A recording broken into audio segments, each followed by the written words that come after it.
Adorar as criaturas, minhas ideias vão ser sempre mais nobres e puras. Nunca mais esquecerei a chama de que nasci, por toda parte verei seu brilho daqui a mim. Porque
vivas palavras eternas do Mestre Jesus.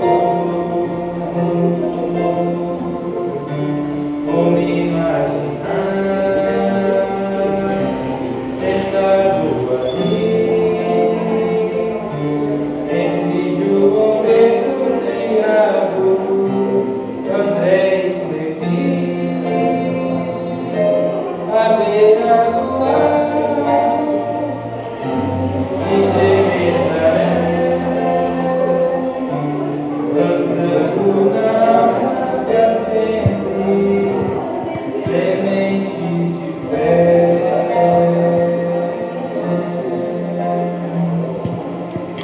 Boa noite a todos.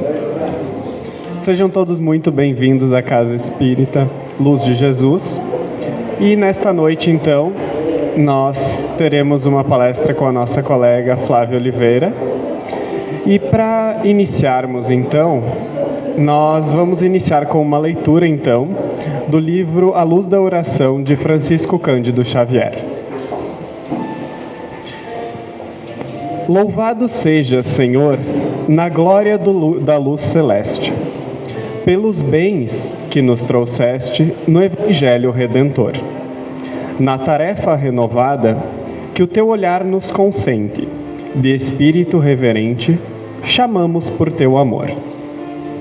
Pobres cegos que fugimos da luz a que nos elevas, nossa oração rompe as trevas. Escutamo-nos, Mestre, e vem retificar-nos o passo. Para a estrada corrida, sustenta-nos a vida, na força do eterno bem. Dá-nos luz, tua bênção, que nos consola e levanta, que a tua doutrina santa vibre pura e viva em nós. Faze, Senhor, que nós todos, na caminhada incessante, possamos ouvir a tua voz. Ampara-nos a esperança, socorre-nos a pobreza. Liberta nossa alma presa do erro e da imperfeição. Mestre excelso da verdade, hoje e sempre, em toda parte, ensina-nos e guarda-te no templo do coração. Então, nesse momento, eu convido a todos a fecharmos os nossos olhos e vamos agradecer por mais esta oportunidade de estarmos aqui, por mais este dia que está chegando ao seu fim, por todas as oportunidades que tivemos hoje em nosso dia a dia, no nosso trabalho, com a nossa família, com os nossos amigos. Agradecemos por cada um desses momentos em que somos convidados a projetar ao nosso interior, a nos aperfeiçoarmos, a praticar os exemplos que Jesus nos deixou. E pedimos a toda a espiritualidade superior que nos amparem, que nos iluminem, que nos guiem no caminho da luz, do amor e da caridade, para que possamos, todos os dias, agradecer por mais esta oportunidade de estarmos aqui na Terra, evoluindo junto com os nossos irmãos. Que assim seja. Então, seja muito bem-vinda, Flávia.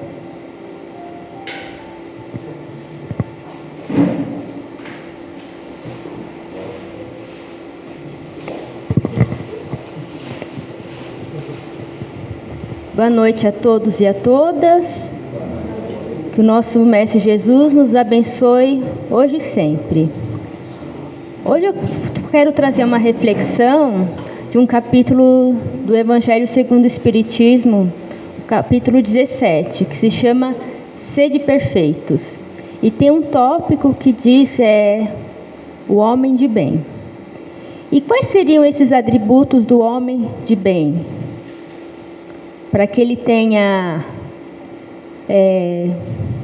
um progresso moral, para que tenha, após a desencarnação, vá para um plano superior. Tá? são muitos os atributos, muitas as virtudes que um homem de bem deve desenvolver. Deve desenvolver o perdão às ofensas, a caridade, a benevolência, conseguir passar pelas provas, expiações, sem revolta, sem reclamação, com resignação.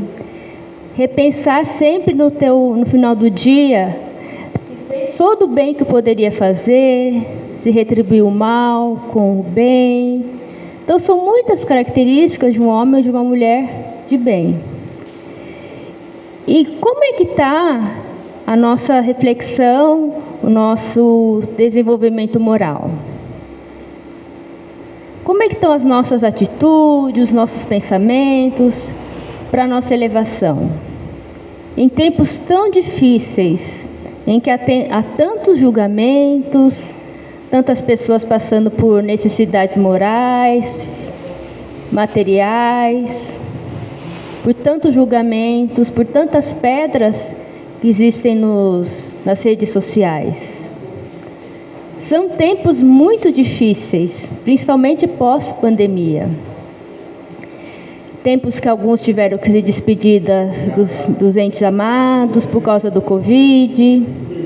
Pessoas que por questões financeiras tiveram um tsunami na família. As indecisões sobre o futuro. E são os tempos mais difíceis, mais sombrios, que nós devemos praticar o bem e acreditar no bem. Porque são esses tempos sombrios, de dor, de sofrimento, que Deus necessita que nós iluminemos os caminhos. O homem de bem pratica a caridade, mas não é aquela caridade de só abrir o guarda-roupa, ver as roupas que não usa mais, separar, doar para alguma instituição, ou fazer aquelas campanhas do agasalho, postar nas redes sociais. Porque tem pessoas que fazem essa caridade em épocas específicas do ano. Na Páscoa, no Dia das Crianças, no frio, no Natal. Como se só nessas épocas do ano as pessoas tivessem necessidades materiais. Sendo que é todo dia que nós podemos praticar a caridade, com nós mesmos e com o próximo. Às vezes uma oração sincera tem mais valor do que uma caridade material. Porque Deus, Ele nos olha conforme as nossas intenções. E é isso que está sendo avaliado. E não adianta nada eu querer dar o pão para um faminto, mas isso só para valer mais pela minha vaidade. Deus nos olha pelas nossas intenções. Tem a caridade material e também tem a caridade moral, que essa é a mais difícil de desenvolver, que é o perdão das ofensas. Às vezes uma pessoa está pisando no nosso pé sem querer e a gente já está ficando bravo, xingando a pessoa. Às vezes a gente tem que ter paciência com aquele familiar que é mais difícil, com aquele filho que parece que tem uma personalidade mais forte, que é mais genioso, que é mais hiperativo. Ter mais paciência e tolerância com os colegas de trabalho, com aquelas pessoas que pensam diferente de você. Essa caridade é bem difícil, porque exige muito mais de nós. Exige a nossa compreensão, a nossa tolerância, a nossa paciência. Exige que a gente respire fundo e não acabe falando palavras para magoar, para chatear, senão a gente vai criar débitos mais ainda com a vida. E essas pessoas difíceis sempre vão ter em nossos caminhos. Na família, um vizinho, no trabalho. Sempre vamos encontrar. Porque são aí que está os nossos testes. Aí que a vida coloca para saber se fulano está realmente praticando a caridade, se está praticando a paciência, está conseguindo controlar a ansiedade. É um teste, mas a gente vai passar. Tá? Porque nada é eterno. Tudo são fases nessa encarnação. Tem a fase da infância, a fase da adolescência, a vida adulta, aí chega a terceira idade. Quando a gente é criança, a gente não vê a hora de ser adulto. Aí quando a gente é adolescente, não vê a hora de completar 18 anos porque acha que a vida adulta é só festa, é só farra, que os pais são muito chatos, que pegam muito no pé. Aí a gente chega na vida adulta, depois dos 30, e percebe que a vida adulta é responsabilidade, é boleto, é trabalhar, é sentir dor nas costas, é ter dor de cabeça. É nada daquilo que a gente imaginava quando era mais novo, que seria a vida adulta. Mas é bom, porque quanto maior a responsabilidade, maior a liberdade. Aí chega a fase da terceira idade, que está se prolongando cada vez mais, por causa do avanço da tecnologia, as pessoas estão vivendo mais, mas isso não quer dizer que estão vivendo com qualidade. Às vezes a gente só vai perceber os vínculos que a gente fez durante a vida, se valorizamos, se espalhamos amor, se doamos, quando as pessoas partem. Quando chega uma doença, quando chega a velhice. E a gente não precisa esperar chegar a doença, chegar a velhice, para repensar em nossos valores. Nós viemos para esse mundo material para amar, para auxiliar, para servir, e não o contrário. A gente quer receber amor, a gente quer que as pessoas nos amem, a gente quer que as pessoas nos sirvam as nossas vontades, os nossos desejos, que as pessoas têm que ser da maneira como a gente quer, fazer as coisas na hora que a gente quer. É uma ansiedade e a gente não controla isso. Pouca coisa nós controlamos nessa vida. O tempo passa e a gente só tem a certeza que um dia vamos partir. Quando? Não sabemos. Sabemos como chegamos, mas não saberemos ainda como vamos partir. Então, como a gente não sabe como vai ser definitiva essa partida, então vamos repensar. A gente veio aqui para fazer o bem, para praticar o bem. Muitos querem viver bem, viver com conforto, uma casa bonita, a melhor roupa, o melhor celular, a melhor tecnologia, o dinheiro no banco, o melhor perfume, as melhores viagens, os melhores restaurantes. Mas poucos querem viver no bem. Porque viver no bem exige a gente passar pela porta estreita. E passar na porta estreita é a gente considerar que nós temos as nossas imperfeições. Nós temos as nossas vaidades, o nosso egoísmo, o nosso orgulho. E às vezes a gente não quer lembrar que nós somos imperfeitos. Às vezes a gente não quer lembrar que a gente tem algumas dificuldades para trabalhar. Porque é mais fácil a gente sempre jogar a culpa no outro. Eu sou infeliz por causa do outro. Eu estou doente por causa do outro. Eu perdi o emprego por causa do outro. E não é assim. Nós somos responsáveis pelas nossas decisões, pelos nossos débitos. O outro é o outro. E pensando no bem, eu queria trazer para vocês algumas reflexões sobre o maior homem de bem que esteve encarnado nesse planeta de provas e expiações, e foi Jesus Cristo. Ele nasceu numa choupana, humilde, sem muita estrutura, uma simplicidade. E nós já queremos reencarnar numa família rica, milionária. Se pudesse ser um Elon Musk, que fala, né? Aquele bilionário, a gente já queria, né? Olha só. E ele já veio de uma maneira tão simples, tão humilde. Porque a humildade é a maior qualidade que nós podemos ter. Porque é ela que vai sustentar as outras qualidades.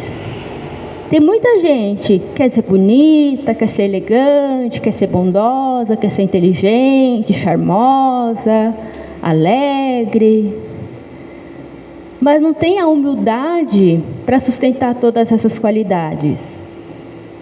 Porque se for inteligente, tiver uma esperteza, já vai utilizar a esperteza para puxar o tapete, para prejudicar o outro, para tirar vantagem. E quanto mais qualidades nós temos, mais responsabilidades também temos em usar essas qualidades, essas virtudes, em favor do próximo. Se a vida nos dá a chance do conhecimento, é para auxiliar, não para humilhar. Se temos uma beleza física, uma luz, é para encantar e não para esnobar. Então, às vezes a gente quer aquela qualidade, mas Deus sabe que a gente não tem ainda humildade para ter aquela virtude. Às vezes a gente quer ganhar 1 milhão na Mega Sena, mas Deus sabe que se a gente ganhar 1 milhão, vai ficar devendo 2 milhões. Fora os débitos morais. Porque sabe que a gente vai ser arrogante, que a gente não vai fazer bom uso desse dinheiro, vai humilhar. Deus nos conhece muito bem, sabe das nossas qualidades e dificuldades. Aí eu também trouxe algumas reflexões que tem aqui no livro Boa Nova, pelo espírito de Humberto de Campos e Chico Xavier.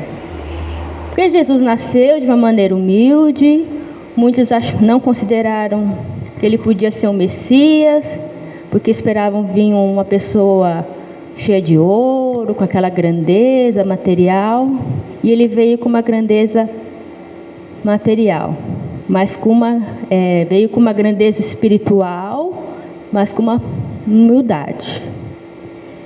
E certa vez, Maria, mãe de Jesus, estava conversando com Isabel.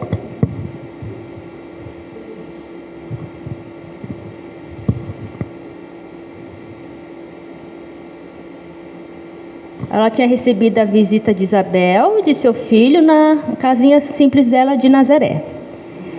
E Isabel estava falando para Maria sobre as preocupações dela como mãe. Isso há muito, muito tempo atrás, tá? E Maria também tinha as preocupações dela com o Mestre Jesus. Ele devia ter por volta de uns 12 anos. Aí Maria diz para ela: essas crianças, a meu ver, respondeu-lhe Maria, intensificando o brilho suave de seus olhos, trazem para a humanidade a luz divina de um caminho novo. Meu filho também é assim, envolvendo meu coração numa atmosfera de incessantes cuidados. Por vezes, vou encontrá-lo a sós, junto das águas, e de outras, em conversação profunda com os viajantes que demandam a Samaria ou às aldeias mais distantes, nas adjacências do lago. Quase sempre surpreendo-lhe a palavra caridosa que dirige às lavadeiras, aos transeuntes, aos mendigos sofredores. Fala de sua comunhão com Deus, com uma eloquência que nunca encontrei nas observações dos nossos doutores, e constantemente anda a cismar em relação ao seu destino. Então, desde muito cedo, Jesus já falava bem, pregava o Evangelho para aqueles que eram sofredores, para aqueles humildes, para os mendigos, os transeuntes, as lavadeiras, aquelas pessoas bem simples da época. E nós? Estamos falando palavras boas, de acolhimento, de caridade para as pessoas próximas a nós? Ou só falando para as pessoas que são dentro do nosso círculo social? E para Jesus não importava se era um mendigo, um leproso, ia lá, consolava, falava de Deus. Às vezes a gente pensa que ajudar é estar dentro do nosso círculo social, dentro da nossa bolha, da nossa zona de proteção, de conforto. Mas é necessário a gente sair do nosso mundinho, do nosso quadradinho, e ir em encontro ao sofrimento humano, daquelas pessoas que são muito diferentes da gente. Certa vez, lá em São Leopoldo, uma mulher, uma senhora que era bem, posso dizer, era bem aquelas que gostava de julgar o outro, bem preocupada com essas coisas de aparência, bem carola, sim. E ela viu o Chico Xavier dentro de um bar, bebendo café. Ela disse: Chico, você num bar? Aí ele respondeu: bar também é lar. Porque lá no bar, ele conversava com o dono, auxiliava os bêbados, aquelas pessoas que precisavam mesmo de um acolhimento, de uma ajuda. Isso é verdadeira caridade. É quando a gente vence os nossos preconceitos. Então a verdadeira caridade não é só ajudar as pessoas próximas de nós, o nosso círculo social. É fazer oração por quem está no presídio, está no hospital, para quem trabalha em boate, para aquelas mães que vão ver os filhos nos presídios, que são tão julgadas, para os criminosos. Tem uma história também, tá no livro, tem algum dos livros do André Luiz. O André Luiz, ele estava junto com um espírito que há muito tempo já estava se aperfeiçoando no plano espiritual, anos e anos. E ele ficou sabendo que o genro que ainda estava encarnado estava atraindo a filha dele, que estava passando por tratamento de câncer. E ele, tão bravo, assim, pelo pensamento dele, pela vibração tão negativa dele, ele foi parar direto lá na boate onde estava o genro, lá naquela noite de festa, de farra. E ele começou a dar muitos golpes no genro de tanta raiva. Mesmo depois de tanto tempo no plano espiritual, aprendendo, ensinando, ajudando, ele naquela hora deixou-se falar pela raiva. E naquela boate tinha um espírito que trabalhava ali para auxiliar os espíritos que frequentavam o local, mas que em um momento eles pediam auxílio aos céus. E era um auxílio tão sincero, e essa senhora, esse espírito, auxiliava essas pessoas desencarnadas. Então, olha como é a misericórdia de Deus, que coloca ainda nesses locais que a gente acha que é de tanta sombra, tanta negatividade, e Deus coloca espíritos elevados para auxiliar. Então, assim como tem nas boates, tem nos presídios, tem nas favelas, nas comunidades, aonde há um local de dor e sofrimento, tem esses espíritos.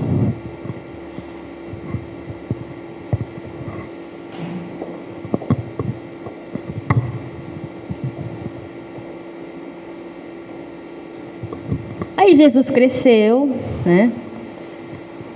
Aí todo mundo deve conhecer aquela parte da mulher adúltera, tá?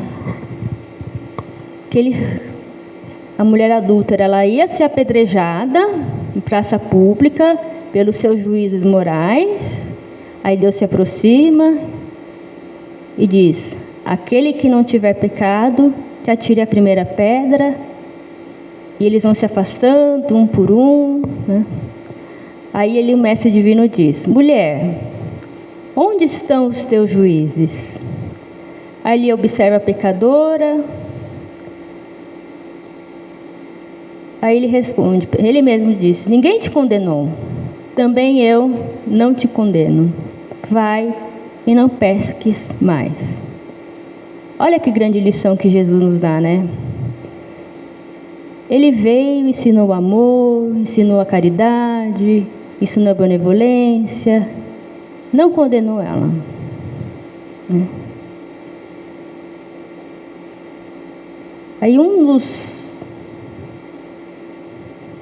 daí tem João, que ele não entendeu muito a postura de Jesus. Aí ele perguntou a Jesus: mestre, por que não condenastes a meretriz de vida infame? Aí Jesus, aquela mansidão, fixou o olhar calmo e bondoso e respondeu: quais as razões que aduzes em favor dessa condenação? Sabes o motivo por que essa pobre mulher se prostituiu? Terá sofrido alguma vez a dureza das vicissitudes que ela atravessou em sua vida? Ignoras o vulto das necessidades e das tentações que a fizeram sucumbir a meio do caminho. Não sabes quantas vezes tem sido ela objeto do escárnio dos pais, dos filhos e dos irmãos, das mulheres mais felizes. Não seria justo agravar-lhe os padecimentos infernais da consciência pesarosa e sem rumo. Ninguém pode contestar que ela tenha pecado. Quem estará irrepreensível na face da terra? E quem de nós também não temos nossos pecados, os nossos débitos com a vida? Se Jesus, que era um espírito tão elevado moralmente, não a julgou, quem de nós pode julgar alguém? Lembrando que a gente esquece as vidas passadas, esquece também os erros passados. E mesmo assim, 2022, e a gente continua apedrejando as mulheres, por algum motivo. Só que agora esse apedrejamento não é mais em praça pública, são nas redes sociais, é na internet. Eu já faz uma década, 10 anos que eu trabalho com saúde mental do SUS. Então já trabalhei com muitas pessoas com sofrimento. Mães de autistas, mães com pacientes com esquizofrenia, pais de adolescentes com dependência química. Às vezes é bem difícil. E às vezes o que mais assim me comovia é quando chegavam as mães de filhos adolescentes pós a dependência química. Que às vezes eles saíam de noite, não sabiam onde eles passavam a noite, às vezes sumia coisa de casa, eles davam coisas boas para o filho, um tênis bom, um celular bom, achando que estava fazendo o melhor. E eles iam tudo para droga. E essas mães às vezes iam buscar ajuda num lugar ou outro, e elas eram muito julgadas. Elas ouviam: teu filho está assim por sua culpa, tua filha está assim porque você é culpada. Isso só aumentava ainda mais o sofrimento dela. E pais, já de filhos mais velhos, é triste porque quando um filho chega num ponto da dependência ou do alcoolismo que é tão grave, para de trabalhar, não come mais bem, tira as coisas de casa para vender, para trocar por droga, coisas que às vezes os pais ao longo da vida construíram. Chega uma fase que quando tem a falta da droga, eles ficam muito agressivos. Aí chega numa situação que os pais não sabem mais o que fazer. E para eles é tão angustiante que eles pensam, eles chegam a falar: eu preferia ver meu filho morto do que nessa situação. Às vezes a gente não sabe o sofrimento que o outro traz no íntimo dele. E não cabe a nós julgar se uma mãe errou, se um pai errou. Cabe a nós fazer uma oração por eles. A gente tem que julgar menos, criticar menos, acolher mais e amar mais, como Jesus fez. Porque o mundo anda precisando disso. Há muitos sofrimentos ocultos que a gente não imagina. E existem.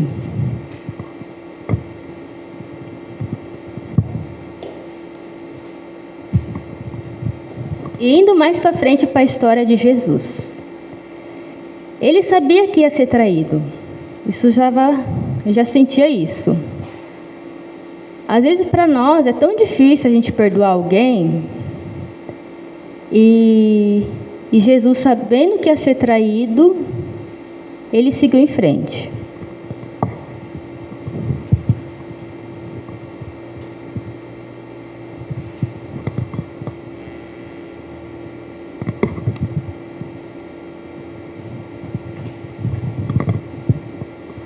Quando ele reuniu os apóstolos,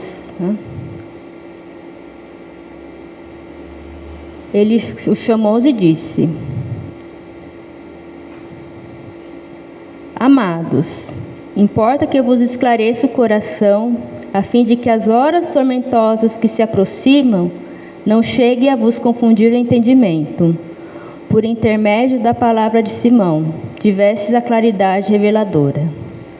Cumprindo as profecias da Escritura, sou aquele pastor que vem a Israel com o propósito de reunir as ovelhas tresmalhadas do imenso rebanho.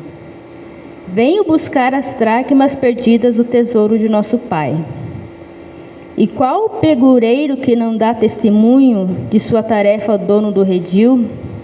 É indispensável, pois, que eu sofra. Não tardará muito o escândalo que me há de envolver em suas malhas sombrias. Faça mísero o cumprimento da palavra dos grandes instrutores da revelação dos céus, que me precederam no caminho. Está escrito que eu padeça, e não fugirei ao testemunho. Vim ao mundo para o bom trabalho, e não posso ter outra vontade, senão a que corresponda aos sábios desígnios daquele que me enviou. Além de tudo, minha ação se dirige aos que estão escravizados, no cativeiro do sofrimento, do pecado da expiação.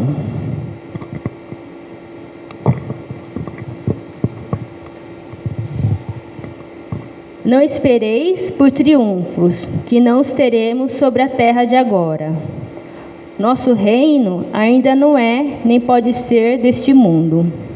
Por essa razão, em breve dias, não obstante as minhas aparentes vitórias, entrarei em Jerusalém para sofrer as mais penosas humilhações.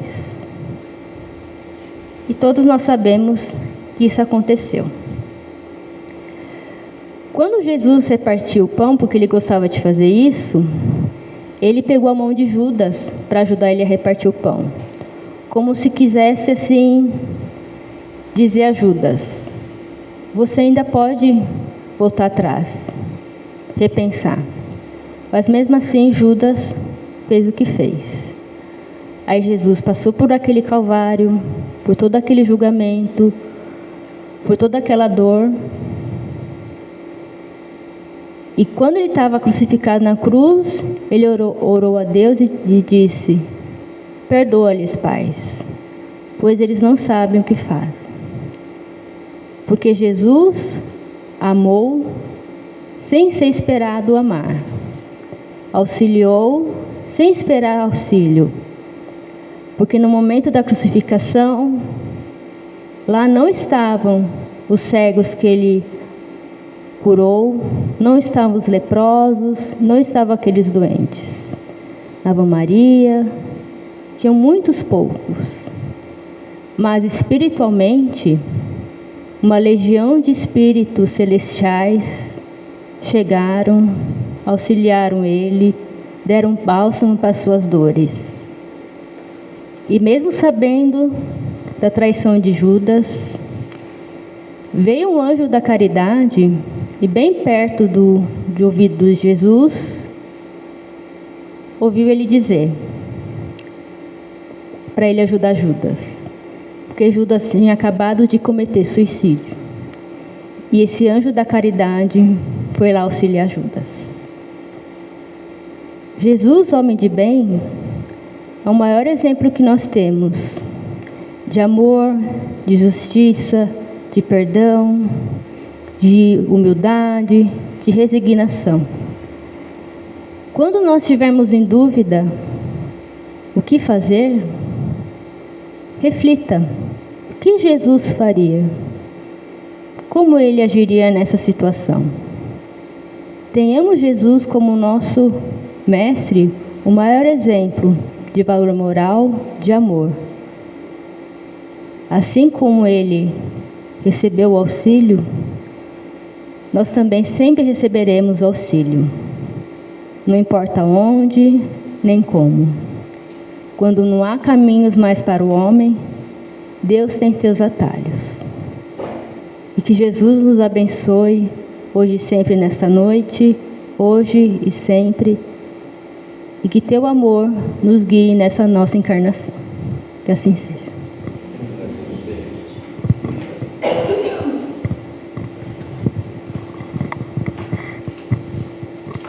Muito obrigado, então, Flávia, por essa incrível explanação de hoje. E nesse momento, então, eu convido a todos para fecharmos os nossos olhos. Nós iremos fazer o nosso passe.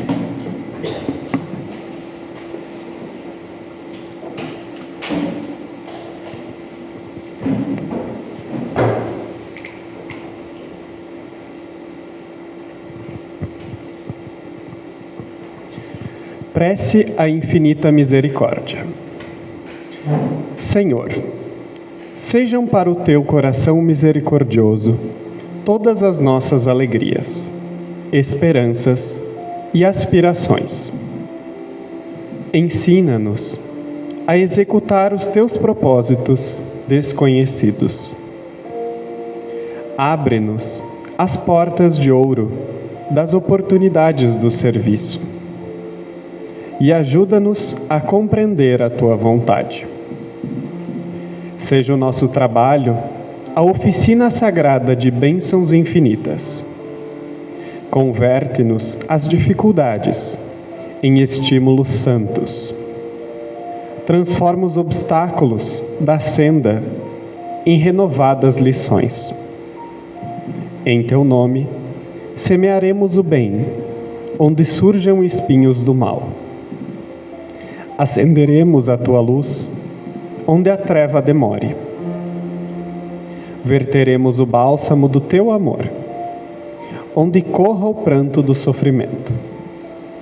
Proclamaremos a tua bênção, onde haja condenações. Desfraldaremos tua bandeira de paz, junto às guerras do ódio.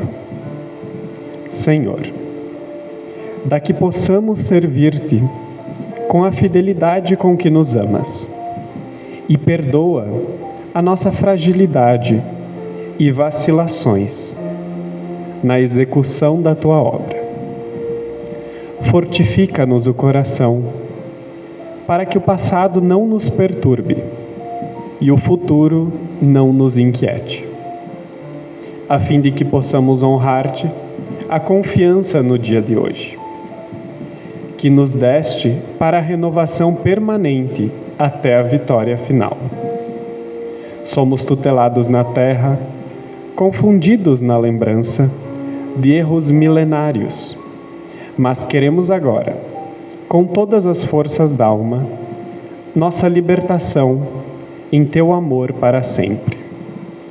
Conserva-nos em tua inspiração redentora, no ilimitado amor que nos revaste, e que, integrados no teu trabalho e aperfeiçoamento incessante, possamos atender-te, os sublimes desígnios, em todos os momentos.